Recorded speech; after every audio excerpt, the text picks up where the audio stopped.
Okay? I'm going to introduce our next speaker, but I want to first of all say thank you. It's what a pleasure it is to be the head of higher education for Kentucky and to be a part of this conversation. But I thank you because you are where the rubber meets the road. And without a doubt, I've been to many of your campuses multiple times, but would love to visit you more. And if you do, you have to buy me stuff. But still, I appreciate us being a partner with you. Our next speaker is Dan Ash, and he's the research director for the Graduate Network's Bridging the Talent Gap Employer and Employee Engagement Initiative. And I have to tell you, I work with Beth Davidson in this state on doing things, and what an excellent resource she is in Kentucky, and I'm happy to be her partner too. He's an expert in workplace psychology and training and program development. Dr. Ash served as the founding executive director of Metropolitan College, a partnership between UPS, the University of Louisville, and Jefferson Community and Technical College. Since its inception in 1998, Metropolitan College has become a national and international model for education and business partnerships, receiving extensive media coverage on CNN, the Chronicle of Higher Education, the New York Times, U.S. News and World Reports, and the Wall Street Journal. Today, he will discuss effective employer partnerships and facilitate a panel of employers. Welcome, Dr. Ash. And let's all give Dr. Thompson a big round of applause.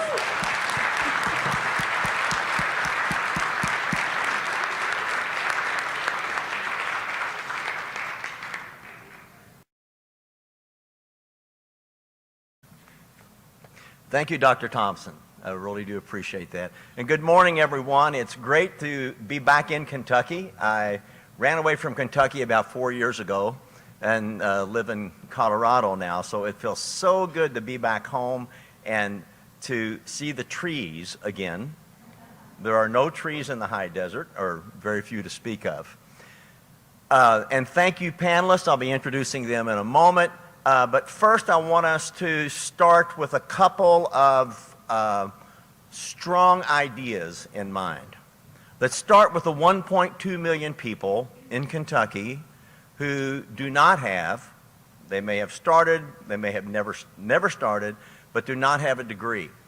And I ask you a question that I know everyone is going to know the answer to, whether you've done the research or not. What is the number one motivation for people who do not have a degree to want to return to or start a degree?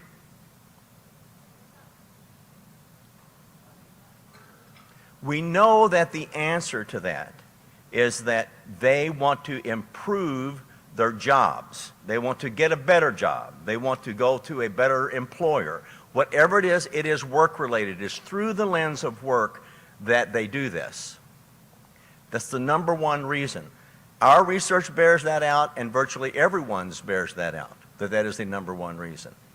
Now, that is going to be done through us as educators partnering with employers. This is the one time over these 2 days that you get to hear firsthand from employers and from business experts what we need to do what? To be able to improve or create partnerships between employers and higher education of some sort. Now, when this is done right, it is truly a magnificent experience. As Dr. Thompson mentioned, in my involvement with Metropolitan College, I just looked this up before I came up here, and over 10,000 individuals basically in the Louisville area have now completed their degrees through Metropolitan College with no cost whatsoever. UPS has greatly benefited from this, Kentucky has benefited from this, and more importantly, those individuals who have gone through that program have benefited. So when partnerships work, it's great, which then brings me to the starting point for our panelists. When partnerships work, it's great. So why is it the case, and with Bridging the Talent Gap, we've now been in, I've forgotten bridges, like 21, 22 different cities around the country. We have over 3,500 employers in our database at this point, and When we asked them, do you want to partner, or would you be interested in partnering with a, and these are from employers, with a local college or university, it is the same response over and over again across the country. 85% say yes. They are interested. They're definitely interested. They want to find out more. But only 15 to 20% of these employers actually have a partnership. We need to ask ourselves why that is the case. And that is sort of our starting point with our panelists. So let me introduce who you're going to be hearing from this morning. Beth, you're the closest to me, so I'm going to start with you. And it's great to see you again, Beth. Beth Davison is the founding executive director of the Kentucky Chamber Workforce Center. The Workforce Center is part of the philanthropic arm of the Kentucky Chamber of Commerce, the state's largest association advocating on behalf of business. Beth joined the Chamber in 2017 to begin building the Workforce Center as its only fully dedicated employee. Since then, the center has grown to a team of 9 and continues to expand their support to employers and efforts in building a stronger workforce. Beth is a lifelong resident of Kentucky, earning her undergraduate degree from the University of Kentucky and an MBA from Sullivan University. She has spent the last 10-plus years advocating for workforce in Kentucky and the nation's capital and aligning talent to the strategic plans of business. Beth was honored as a top 40 under 40 and named a top 20 people to know in human resources by Business First Louisville. Previous employers include Greater Louisville, Inc., the Oliver Group, and Sullivan University. Beth also serves as a workforce readiness chair for the Kentucky Society for Human Resource Management. Let's welcome Beth this morning.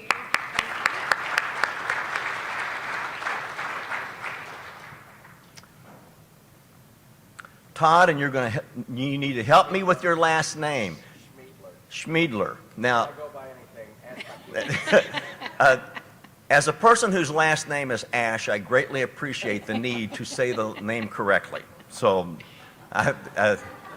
you know, and you can imagine growing up with the last name of Ash, you know, and how cruel kids were, you know, I won't share what they said. Okay, a little bit about Todd. Todd serves as Trilogy Health Services, Senior Vice President of Foundation and Workforce Development. Todd provides leadership for the workforce development, Trilogy Foundation, Live a Dream Foundation, employee well-being, and community outreach. Wow.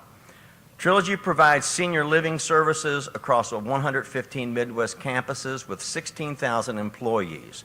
The Trilogy Foundation has increased its impact by awarding 2,994 scholarships in 2019. That's up from 25 scholarships in 2010. Way to go. And 1,687 Employee Emergency Assistance Awards in 2019, up from 41 awards in 2010. Most recently, Todd has developed and implemented the Trilogy Apprentice programs that include CNA, culinary, hospitality, life enrichment. These programs are DOL approved with 6,000 plus employees enrolled. They've awarded 4,727 certifications in 2019, making it the largest healthcare apprentice program in the U.S. and the largest employer-based apprentice program in their 4 states.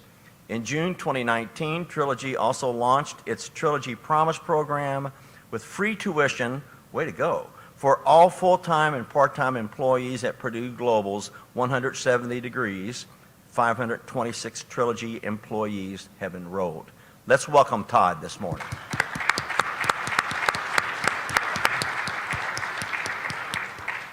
And we have Tim Ernst here this morning. He's a human resources professional with 25 years of experience. I'm sure hoping that we draw from that, Tim. He has worked in healthcare, manufacturing, distribution, and construction. He has a BA and MA from Western Kentucky University and completed doctoral studies in human resources and leadership development at the University of Louisville. He and his wife have been married 20 years. Congratulations, that's an accomplishment. And have 3 children and 2 grandchildren, even more accomplishments. He also has, really? 3 cats. That's pretty good. Let's welcome Tim this morning. Oh, you have a mic. Good. Okay. So let's start with the ideas of partnership. And I would really like for each of you to reflect about this whole notion of employers are really interested in, a vast majority of them are interested in saying, yes, we want to work with local colleges and universities. They want some kind of formal relationship with them, yet only about 15% actually do so. Help us understand that. And Beth, maybe, are you willing to start with this question? Great. Take off. Well, thank you, Dan, and excited to be on the stage today with you all. You know, I really appreciate, I came a bit early and got to hear Dr. Thompson's charge to you all around the priorities for education. And it just reminded me that, you know, as the Kentucky Chamber, that's our very similar charge to business, is that this is a two-way relationship between employers and education. And for a long time, we've built a system where we put K through 12 here, we put post-secondary here, and we put employers here. And that's not worked for years in a very global, technologically changing economy and society that we live in. And so when we think about the notion of changing completely a culture that's built off of these very divided lines, it was exciting to see the charge for you all to work with employers. But I would say we also owe you that same. And when we built the Workforce Center, it was with that in mind, to get employers to the table, to take action, to work with educators, to build the workforce that they need. And when we think about this notion of comebackers and their need to upskill, which is definitely the word of the day and the need of the day, we have to have employers at the table. But I know that what we do, I have a background in HR. I've hired people. We take old job descriptions, we put a couple fresh bullet points on the end, and then we post them out. And if that's your source of knowing what we need, shame on us. And so when you think of these employers that are willing or want to take action with you that the surveys show, Dan, when we did that same survey back in 2016, we also showed that employers are leaving 50% of their tuition benefits on the table. So there's been a real mismatch between what employers are saying that they need, which is an upskill, but then how they're talking to their own employees about how they can grow and advance their careers through education. And so we've worked really hard to kind of change this as a culture. I'm excited that you're going to get to hear from two employers that are the top 5% in our state that know how to attempt to change this.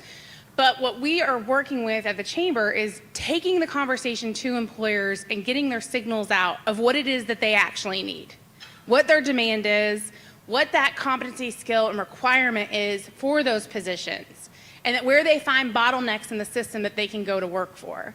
So I think it's a two-way conversation for sure. I think employers have to be at the table, they have to be actively engaged, but they have to see the return on investment for doing that, and that what the outcome would be for the bottom line of their business. So I'll kind of stop there. Great. Good morning. I want to warn you two things. First off, I'm battling the Kentucky allergies, so if I have to clear my throat, I apologize up front. Second thing is, I'm extremely opinionated. And I have several friends in this room, and they will attest to it. So I'll start by saying this. I think that today, Mary Gwen just raised her hand. You know, I'll start by saying that, you know, so I've been at Trilogy for 9 years now, and we do value education.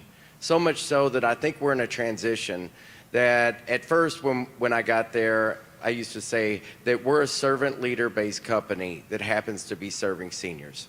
And that is absolutely true. That's our foundation building block. But now I believe that we're a servant leader-based company that educates and serves seniors. Because the reality is for us, our business starts with high-quality, caring employees. That is literally the first thing in our flywheel to success, and we focus extensively on it. So much so that Dan was very gracious to do the introduction. We do have the largest apprentice program in healthcare in the United States after 2 years. We scale. I will tell you the first 6 years, nobody believed it. Nobody believed that we could scale. Every time I went to them and I said, I'm telling you, I will scale this thing. I need to have a different approach. The approach where I pay per person is a failure on both of our parts. Both of us. It can't continue because you cannot scale. That model is actually stopping scaling because I am not incentivized to scale then. And that's one of the broken pieces of what's going on in education and in the workforce. I do all you can eat deals or I don't do them anymore. So I want everybody in. We have a thing where I called it democratizing opportunities. You know, why is it that employees on the third shift or minorities or people who are first-time college goers or single parents, people that we know have barriers, why is it that they are negatively impacted by the programs that we have that are equally shared? There were challenges that we have to face internally, and the opportunity for us is to partner with schools and with systems that want to do something in a more creative but effective way. I'll give one example. So we have a culinary apprentice program, roughly, if I had to guess right now, about 1,500 employees in our culinary apprentice program. It's our second largest program behind Nurse Aid. Nurse Aid is the first stepping stone to nursing. And that promise that we used to make in healthcare about if you come be a nurse aide, we'll get you in a nursing school is a lie. And anybody that doesn't believe that, I'll show you the stats. Okay? It's not that we don't want it. It's just it's not there for a lot of those people. I've got 3,500 nurse aide apprentices. Do you think I have 3,500 spots in nursing schools that I'm going to get them into? And I'm small in the scale of things.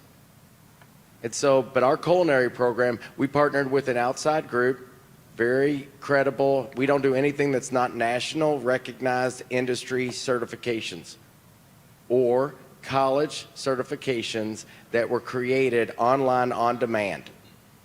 So we have a partner, their name is Ruby. They do all of the certifications for Marriott, Ritz-Carlton, Whole Foods, to just name a few. They are legit. We went to JCTC and we said, look, we're going to put a lot of people through this. Can you crosswalk this? Because we don't want it to stop there.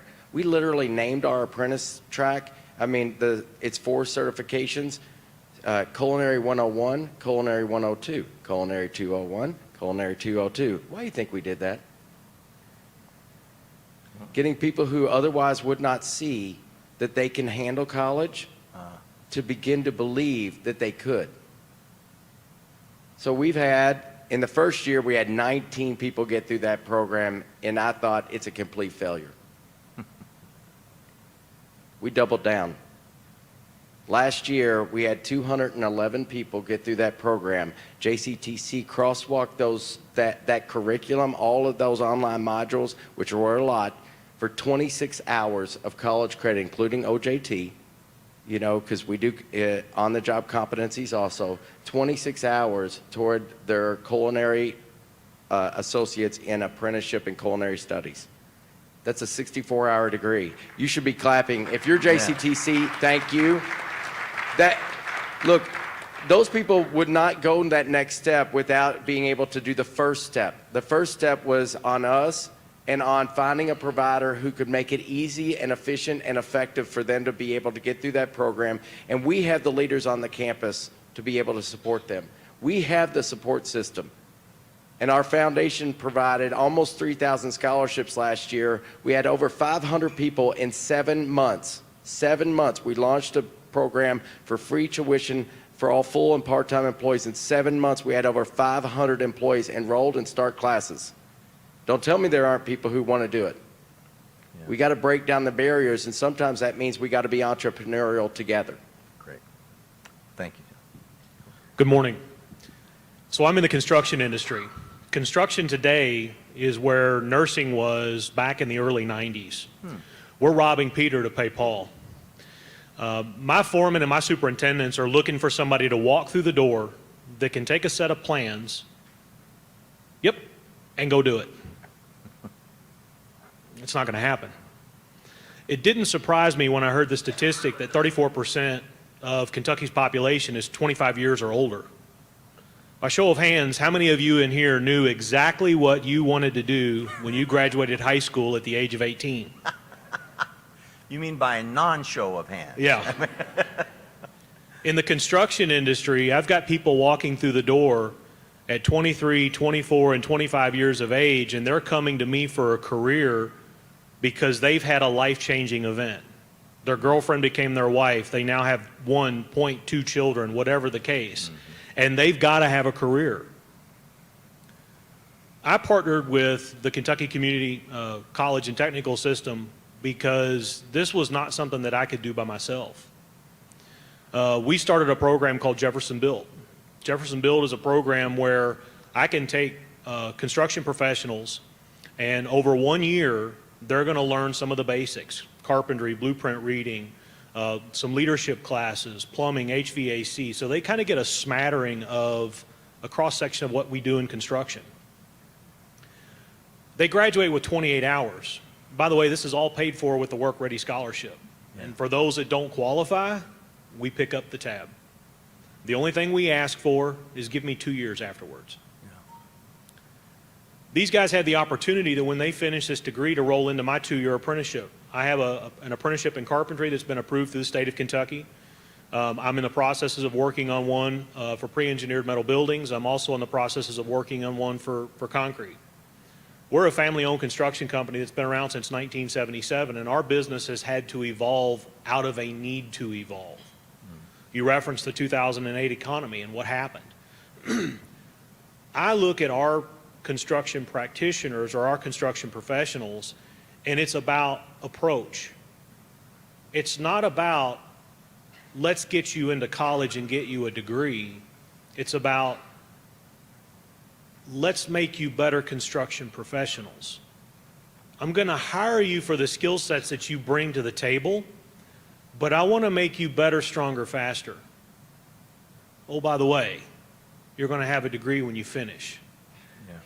At no cost. One of the other points that I'll bring up, I graduated in 95 and 97 and then again in 2000. I wasn't smart enough to stop going. Anybody remember that first time on campus when you had to enroll? Go here and fill this form out. Now I need you to go over here to this office. And then you go to that office, and it's like, wait, no, you don't need to come here. You need to go over there first because there are these 2 forms you got to go get before you come back over here. But once you go over there and get those 2 forms, you can come back over here. We've got to simplify that process. That turns off so many adult learners today. It's frustrating. That process has got to be simplified. You know, I work with a segment of the population that is a lower socioeconomic status. A lot of these individuals they went to trade schools. Trade schools have changed, like the Arvin Center in Oldham County. They're not called the trade schools anymore because trade schools had this negative connotation. This is where the dumb kids went. This is where the problem children went. This is where the people that just, you can't do it, so this is where we're going to put you. I've got guys and gals that we're putting through construction math classes, and they'll come down and talk to me, and I'll go, man, I can't do math. Really? You figure rock tonnage. You figure rebar tonnage. You know, you figure area. Whether you know it or not, you're doing math. So it's about giving them the confidence to understand that regardless of where you come from, yeah, you can do it. Is it something that I'm passionate about? I got goosebumps talking about this. Yeah, I'm very passionate about it. Hold on to the mic. So just in reflecting upon what all 3 of you have said, you are firmly in the place of partnering with colleges, and you have a substantial amount of experience in doing this. Here is your chance to tell a group that is really ready to hear it. What is it that colleges and universities are doing right in working with you? And just as important, what is it that colleges and universities are doing wrong that they need to somehow change. And you have the mic, so let's go ahead and start with you, Tim. So I'll resort back to my days in radio. WIIFM. What's in it for me? That question is still as relevant today as it has ever been. Businesses don't know what businesses don't know. We're looking for you to, when we partner, when we come together, it's help me understand. How do we get this partnership off the ground? What does it look like? What's it going to cost me? Bottom line, what are the benefits? I'm fortunate enough that I work for a president and a CEO, the owners of the company, that have vision. I've worked in businesses where the proof is in the pudding. You've got to be able to prove yourself in order to say that something is effective or not. The reason that we partner with the Kentucky Community and Technical College System is because we're seeing results. I've got my first group of students that went through this session in the fall semester. These were individuals that, if you ask them what was their high school career like, they really didn't have a lot of positive things to say. They're passing classes at the college level. I've got people coming to me. So the first time through, I went out and had to handpick people. I've got people coming to me now going, what do I have to do to be a part of that? That looks like fun. The analogy that I use is, why are they eating filet mignon and we're still eating hamburger? Well, I'm glad you asked. Let me show you. So, one of the things I would say, obviously simplify the enrollment process, simplify the financial aid process, get businesses to understand what's in it for them. I work with a lot of the trade schools, a lot of the high schools. I've got some of the carpentry instructors coming to me, and we're sitting down and having conversations about how can we take our curriculum to better fit what you all do. We really want to truly partner. We want to make sure that these students that graduate as seniors have a place to go. And that's something that we're really looking for. Great. So I would say two things right off the bat. Number one, we have a lot of great partnerships now. I do believe it's unfair that, if we want to change this, we have to make it easier for a lot more companies to do it. We've gotten to where we're public enough and big enough to where we're leveraging that to get the relationships, because now schools are coming to us saying, how do we get all these people? How do we get these 3,000 scholarships? How do we get this stuff? So to your point, I'll tell you that Metro College, Metroversity, incredible, okay? But why is it just UPS? That's the question I've been asking for 20 years now. Keep going. And so, I look at that and I'd say there's two things. Number one, we have a language understanding issue. Yeah. We say something, you say something, we are close but not the same. And as a result of that, until you can get to the point where you actually understand each other, there's going to be consistent disappointment and misunderstandings. And in a misunderstanding, it looks like one party is not fulfilling the promise that they made in the arrangement. And I don't think that is actually what's going on. I think a lot of times we don't understand each other. And so I think to our point, I have a founder and CEO, who is very supportive too. And, I had zero experience. I literally had never walked into a nursing home in my entire life when he offered me a job.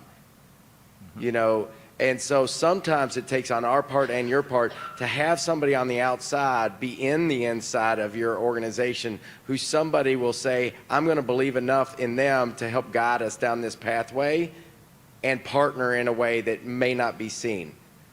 One other thing I'll mention is we announced last week that a $10 million investment across the state in high schools for work-based learning. Well, that means really I'm hiring committing to hire 200 high school students a year for the next 5 years. I go to certain partners and I tell them, all right, a large percentage of them are going to be juniors and seniors that we're going to certify up in the nurse aid track so that they are more qualified, more ready to go to nursing school, and they'll actually know what they're getting into as opposed to thinking it's like Grey's Anatomy. Okay, so the likelihood that you're going to have a qualified student who's going to make it through a 2 or 4 year program is much more likely, and they're going to continue to work part-time. We're going to work on their schedule. They're going to have supportive people, preceptors and mentors who are supporting them through that process. Now here's the kicker is, for you and I, that all sounds really good, okay, but when you talk to a student, you know what they think? I don't know that I can get into nursing school. Yeah. So what is my thing is right now I'm on a path. I'm going to get some spots in nursing schools. I'm going to get some, because I'm going to guarantee I'm going to pay for it. Now that means I also have to get some new thought in the State Board of Nursing. You know, we have to adapt in the systems. I know that there are limitations that you have that you say, well, that's a State Board of Nursing problem. That's a this problem. That's a that problem. Together, my goal, if I have to, take over the State Board of Nursing. Because if we don't change those fundamental building blocks that are stopping us collectively, there are other people that stop us. Okay? We have to at least be willing to pilot things. And if you have a relationship, like I leverage my personal relationship. Those that know me in this room, if I say I'm going to do it, I'm going to do it. I mean, I'm putting $8 million out in education this year. And one last thing, tuition reimbursement, complete failure. Yep. If you're going out marketing to companies on tuition reimbursement, you got something that you don't see, okay? They don't use that because millennials and Zs don't want it. They don't want to be handcuffed, and I appreciate that they're going to work 2 years for you. I don't have any work requirement after they do. As long as they're with me, I pay for them. And all the way through, and I've got in Purdue Global, I got 6% of those 500 people, around 32 people who are in a criminal justice degree. What's the likelihood that I'm going to have a job for them in criminal justice? Not likely. I'm going to love them anyway. Because while they're going through that process, they're going to love my residents because they felt loved. And I'm not worried about whether or not I've got them for another 2 years. I'm worried about whether they're giving quality service to the elderly who are fragile and vulnerable, and that I made a promise to themselves and their family that we would take good care, not for them, but not just for them, but about them. And you can't do that if the employee doesn't feel loved. And we do this across 16,000. The other thing I'd say is you got to scale. Again, to me, these small little programs, I'm not interested. The lieutenant governor for Ohio called me last week after our announcement, literally on my cell phone, and said, how do we do this same thing in Ohio? And he said, how do I get a partnership with some of these community colleges that you have? You know, and I said, your problem, Lieutenant Governor, is that you've got a system that makes it hard. I got to go to 23 different colleges to get 23 different arrangements. All these things, it's too complicated for me. It's not worth it. I'll just partner with JCTC. I'll partner with Ivy Tech. And you know what? It doesn't matter because that culinary degree, I've got people in Michigan taking classes at JCTC right now. Yep. There's one class, a lab, that they're going to have to do. And you know what we're doing? We're cohorting them and boot camping them in Louisville for a week. I'm taking a whole week and I'm paying for them to come down here, stay in a hotel, and for a week they're going to be in that lab. We have got to find solutions to issues, and it can't just be because of one-offs. The numbers speak. We have to do more than just 1 or 2 people. We've got to find solutions that hit populations of people. Yeah, great. I mean, did you all get the right employers on this stage with these two or what? No. I kind of feel like I'm going to church. I'm really appreciative of the leadership that you see on the stage. And I've been around their work, so I know of it. And I'm just honored that you all get to hear directly from them. And this is the stories that we need to hear. This is the truth that we need to hear. We also have to think about systematic change. And most companies in Kentucky are small to medium size. Yep. So we need this to become the rule, not the exception. And one of the ways we really think about that in Kentucky is through our talent pipeline management system. We launched this initiative 13 months ago so that businesses of all shapes and sizes, no matter where they are in the Commonwealth, can get plugged in to building stronger talent pipelines. And in the last 13 months, we've now got hundreds of employers tapping into this system, and they're scaling out talent pools and populations for over 14,000 positions.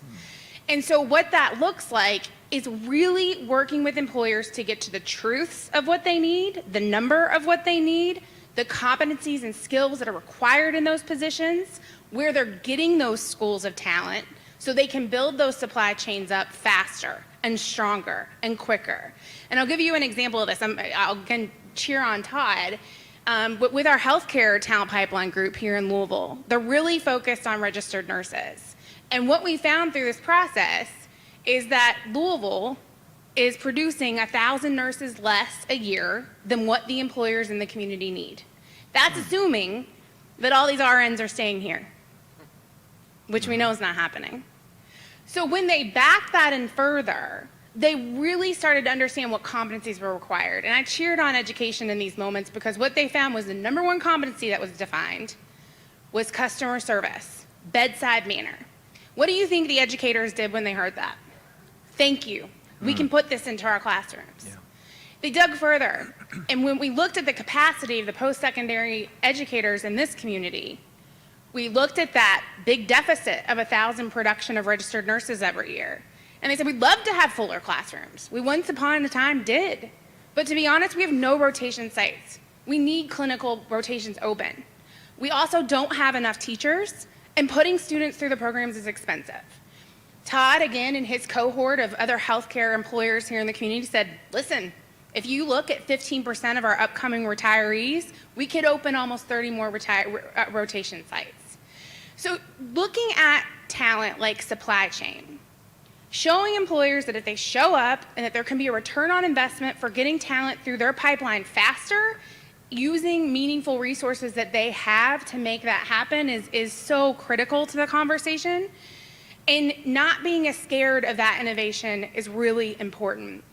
On top of that, I was at OCTC, I see Sharmi here, a couple weeks ago. And there is so much need to innovate in this space. They've really taken some stabs through their Go Careers programs, whether it's putting women in manufacturing pipelines or looking at financial institutions and working at employers. What they do, though, is they grind to make this happen.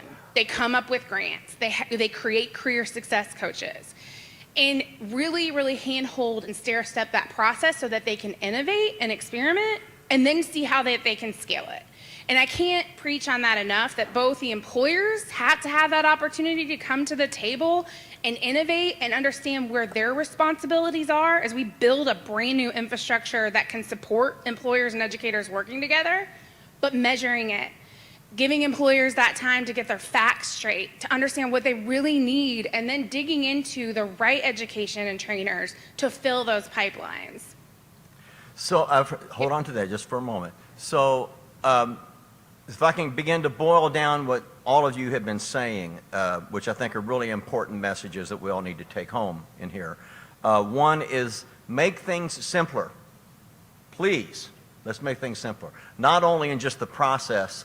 As soon as who was it that was describing registration? So I immediately looked out at you, Randy, and I was wondering if you remember the arena registration days where we would move, and we would have these meetings where we would move large numbers of students from one room to the next and try to figure out how do we get 300 people into this room, and they put their schedule together. Then they go to another room to see what classes were closed. Then we have a side room where we say, okay, now they got to do their schedule all over again. Then they got to go back to the room before to see which, it just went on and on.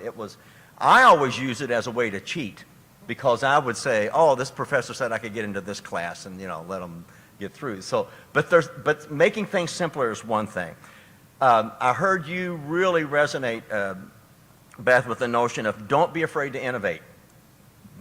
Be willing to really listen to what is out there and then be able to act on it in ways that may not have been done before. And then I finally heard, and this really warmed the cockles of my heart because I totally agree with it, is that we need to learn one another's language.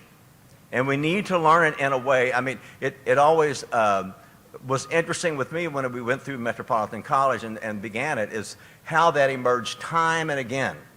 And I ended up needing to meet with frontline supervisors at UPS for over a year explaining higher education and how it functioned. We have time for just a few more comments from you, and I want to do a quick run through because I think there There are many different things that we need to hear from you, but two things that have emerged that I'm really interested in hearing from you. Help us understand what the heck is upskilling. Because and around the country, I've been finding out this when I ask people in different cities, I get different answers no matter where I go. So help us understand the difference between upskilling and just learning, okay? And then begin to alert us in here, and again, just some short comments, begin to alert us to the ways that automation and the changing work world is affecting you, because we in higher education need to be on the front line with you to adjust to this huge change that is happening. So, you know, how's automation affecting you? How are all those things? So, quick responses so that we have some time for questions. Beth, start. Yeah, I think you can't think about automation and technological advances without upskilling. They're really putting the pressure on each other in our talent marketplace. And when you think of upskilling, it's how do you think about our new world that we live in, which is earn and learn, go earn and learn, go earn and learn, go earn and learn. You know, getting away from the traditional went to college, back and work now. We're not there anymore. And so that's changed our system to become an education and employer system where we are educating, then working, then educating, or at the same time.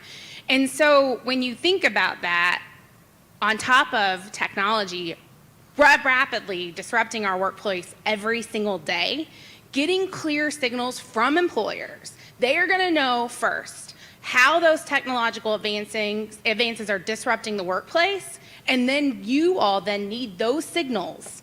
We can't wait a year, because if you wait a year to get those signals, there's a new change, and we need a new upskill. And so the way that we look at that is we look at critical positions, and then we look at what positions are feeding those critical roles that employers need. And then we take a toe back at the line, backfill those upskill positions, train based on the technology that is of today, and then you continue to upskill your employees. Great. That would be my very short. Great, thanks. So two quick responses. Number one is I have the good fortune to teach one class at U of L MBA program every year around healthcare strategy. And here's what I tell the class, and I think this is regarding technology, is my job is not to teach you. If you came for me to teach you, you're making a mistake. My job is to give you an opportunity to learn. You know, I think that is our answer about how technology and industry, you know, the things that are shifting in our industry are. I can't tell, I mean, I'm getting ready to put autonomous sensors into 3 of our buildings to pilot. Okay, next year I might be doing complete robots around doing certain things. You're never going to keep up with that if you don't understand that it's about teaching, giving somebody an opportunity to learn as the function that is part of what our responsibility is. I think the second thing is this, is that, you know, the upskilling is really simple to me. Give me an opportunity to increase my knowledge and skills and then show I'm competent in it. Great. It's not rocket science. We did that 6,742 times in the last 2 years through our apprentice programs alone. That meant 6,742 pay raises. Okay, you want to know why they're willing to do it? It's because everyone gets them something between $0.25 and $1.50 an hour. And they spend a little time here to learn more, and then they feel like $1 million. And the other thing that we do, we have a party for our employees every month at every location. We celebrate. They get a certificate after everything, and we celebrate as a family, because that encourages people who may not have seen it before that they could do it, that if Sally can do it, maybe I can do it. And then Sally becomes the champion in the facility. It has to be peer related, not just from above. Yeah, great. Excellent points. In the construction industry, I'm dealing with a population that will leave for 50 cents more on the hour. So as skills grow, you put more money in their pocket, bottom line. And you celebrate that success. We train people to be jacks of all trades. I might hire you to be a carpenter. You're going to learn concrete. You're going to learn rebar. You're going to learn pre-engineered metal buildings. I am going to make you better, stronger, faster. Technology is changing the world that we live in. The generations are changing the world that we live in. We have to be able to adapt. This millennial generation and Gen Z generation that are coming into our workforce are unlike anything we've ever seen before. If you're green, you grow. If you're ripe, you rot. You've got to constantly want to grow. You've got to constantly want to change. Mark Twain said it best: the only person that likes change is a baby in a wet diaper. The society that we live in today. Wait a minute. That's too good It's to yours, just you pass can by use it. quickly. The society that we live in today is all predicated on change. Yeah. We have to be willing to change if we are going to be successful, not only as a business, but as a group of educators. No. Yeah. So, not about Mark Twain. You know, we talk about millennials and Zs, and just so you know, that's more than 55% of our workforce right now at our company. Okay, here's the thing: is a survey last week came out from Zapper. Okay, did a survey with millennials and with Zs, and the average time that they want to spend at an employer, millennials was 10 years. They said, I want to stay for 10 years with this employer. And Z's were 6 years. Mm-hmm. What we have to do, that's the importance of upskilling, and then taking that upskilling and partnering with you guys either on creating the curriculum and the knowledge and the relationship, because that's the other piece of this, is that as we're upskilling, I'm creating a relationship for them with somebody. I'd like it to be you. But if it's not you, then it'll be some national association who says, I'm willing to put these things in a format that is more engaging than what it is in a classroom. Great. So just to cap what I'm hearing all of you say, and I'm going to borrow from some conversation that I've had with Parminder Jassal. Many of you know Parminder in here. I'm hearing all of you say that we are no longer in a knowledge-based economy. That's an idea that I think emerged a few decades ago, and we have changed. We are no longer in a knowledge-based economy. We are in a new learning economy. There is a continual need for us to learn, a continual need for us to upskill, that sort of thing, and we've got to grasp that idea. Will you please help me in thanking these great spokespersons here for it? And we do have a couple of minutes, I think. Is that right, Kathy? We have 3 minutes. If there are any questions, there is a mic up here. And this young lady here is... Hello, I work with a competency-based healthcare leadership program at the University of Louisville, and I do have adult students that want to accelerate, but they're often limited by their tuition reimbursement. In the city is usually $3,000 to $5,000, which basically makes them part-time students. Do you have any suggestions on what that student should do? The times that I've suggested that, they've gone to their employer, or they're afraid to even, to ask for more, or they're told that's all we can do in the budget for this year. Do you have any suggestions on how those students might go to their employer and ask for an accelerated tuition reimbursement? I'm going to give you an answer you're probably not going to like. It's not their job, it's yours. You know, because one-offs going to employers is not going to work, folks. If you know this is a challenge, we have to reshape on our part as a collective group. That's what I did by going to Purdue Global. I didn't go out to 50 different people. I found one person who was willing to hit my number, okay? And no employer can give over $5,250 for education benefit without it being a taxable event to the employee, and I will not do that. Okay, because at the end of the year, I gave $1 above that. All of a sudden, they've got a $1,000 tax bill. You think they're happy with me, even if I got them a cheap education? They ain't happy with the $1,000 that used to come into their pocket, and now it's being spent out.